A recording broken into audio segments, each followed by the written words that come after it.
Het jy al ooit gevoel asof jy net 'n antwoord van die Here afsoek? Asof die Here net jou gebede moet beantwoord? Voel dit vir jou wanneer jy bid, jy bid teen die dak vas en daar is hierdie absolute stilte wat van die Here se kant af kom. Hy gee nie vir jou leiding nie, hy gee nie vir jou insig nie, hy sê nie vir jou wat om te doen nie, jy weet net nie hoe om uit hierdie situasie, uit hierdie punt in jou lewe, jy weet net nie hoe jy hieruit kan kom nie. Dan is hierdie woord vir die week video vir jou. Vandag gaan ons gesels oor 'n merkwaardige geleentheid in die verhaal van die Israeliete, van die Hebreërs wat vrygelaat word uit Egipte. Ons woord vir die week se teks vind ons dan nou in Eksodus 13, 'n gedeelte waarin die volk dan nou uiteindelik, hulle het hierdie positiewe nuus gekry, die 10 plaae is verby, hulle het die eerste Pasga maaltyd gevier, hulle het hulle goed op hulle rug gelaai en hulle het getrek. Die antwoord van die Here van geslagte, julle is nou bevry, julle kan nou die beloofde land beerwe soos wat hy dit aan sy voorvaders, aan die voorvaders beloof het.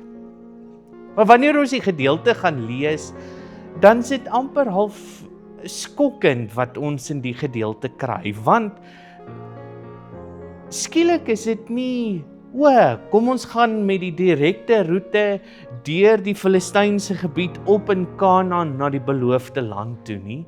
'n seeroete, 'n roete wat langs die kus loop, wat dit makliker maak, wat dit eenvoudiger maak om in die beloofde land uit te kom nie? Nee. Die Here lei hulle deur die woestyn. Die Here vat hulle op die lange roete in die rigting van die Rietsee. En ek dink vir die volk, ek dink vir Moses, wat nou vir 'n geruime rukkie hier in die Sinaï woestyn rondbeweeg het en amper half die idee het waarna toe hulle op pad was. En die Here vir hom sê, maar nou moet jy deur die woestyn gaan. Nou moet jy deur hierdie ongemak gaan. Nou moet jy deur hierdie hitte gaan. Nou moet jy deur hierdie swaar kry gaan. Nadat die volk vir geslagte lank hierdie onderdrukking, hierdie ongemak, hierdie seer, hierdie pyn beleef het, is die Here se antwoord, maar gaan deur die woestyn. En dan moet ons nou vir mekaar die vraag vra, hoekom? Hoekom nie die meer direkte roete nie? En die antwoord is as ons 'n paar hoofstukke verder lees. Want Farao, die bose Farao, het sy mind gechange. Hy soek sy slawe terug.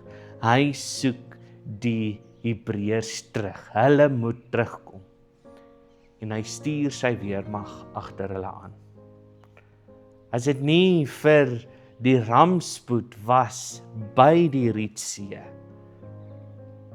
sou die volk nooit vrygekom het nie. Sou hulle nooit die beloofde land gesien het nie. En sou al hierdie bevryding, al hierdie pla, alles wat tot dusver in die Exodus narratief gebeur het, te vergeefs gewees het. Hierdie gedeelte leer ons minstens 2 dinge oor die Here. Eerstens, as ons voel die Here gee nie die antwoord wat ons wil hê, moet ons onthou dat die Here se pad intentioneel is. Daar is 'n rede hoekom jy jouself bevind in die situasie wat jy jouself bevind. Daar is 'n rede hoekom dinge moet gebeur soos wat dit tans besig is om te gebeur. Beteken dit nie dat daar sinnelose goed in hierdie wêreld gebeur, dat daar bose goed is wat net doeteenvoudig ons kan vang nie. Dit is so. Maar in dit bly die Here se belofte waar, dat hy nog steeds daardie slegte omstandighede ten goeie sal laat meewerk vir die wat in hom glo. Tweedens, die Here se tyd is nie ons tyd nie. Ons leef in 'n wêreld waar dinge moet nou gebeur. Ons moet nou uitsluitsel kry. Ons moet nou weet waarna toe ons gaan. Ons kerk moet nou groei. Ons moet nou al hierdie dinge doen en nou al hierdie dinge bereik. En dit is nie so nie. Die Here se plan vir ons, vir sy gemeentes, vir sy gelowiges, vir sy kinders, is soveel groter en soveel wyer as wat ons kan verstaan. En daarom moet ons staat maak op sy tyd en nie ons tyd nie. In 'n opsomming,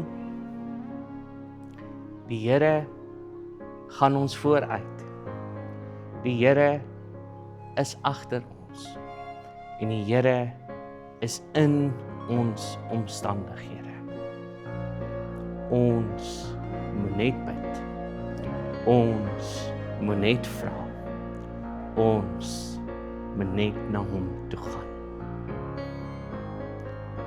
As jy hou van hierdie woord vir die week video's, gee vir ons 'n subscribe. As jy meer van hierdie tipe boodskappe wil hoor, nooi ons jou uit om deel te word van ons gemeente, NG College Park. Ons is elke Sondagoggend 9uur besig, so asseblief kom maak 'n draai as jy in die Vanderbijlpark omgewing is. As jy 'n vraag het, asseblief gee vir ons 'n komment in die gedeelte hieronder. Vrede vir jou en mag jy die werk van die Here raak sien. Amen.